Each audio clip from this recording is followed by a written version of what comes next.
আপনাদের আরেকবার একটু দেখাই শুরু থেকে। প্রথমে আটার ডোটা নেবেন, এরপর প্লেটের পাশে এরকম করে ঘষতে থাকবেন, মাজতে থাকবেন, ঠিক আছে? ব্যাচেলার জন্য সবচেয়ে একটা বেস্ট উপায়।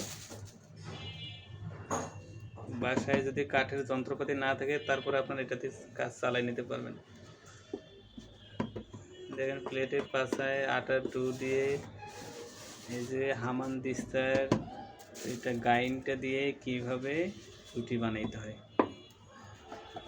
দেখেন, কি চমৎকার বুদ্ধি। আমরা শুধু মিসাইল বানাইতে পারি না,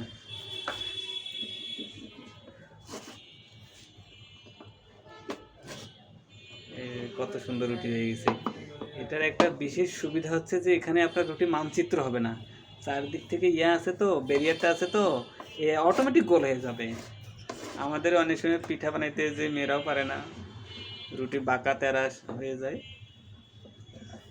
তো এখানে কোনো বাঁকা তেরার কোনো সুযোগ নেই। এই যে দেখেন অলরেডি আমাদের দুইটা হয়ে গেছে, এখন বাকিগুলো পর্যায়ক্রমে হয়ে যাবে।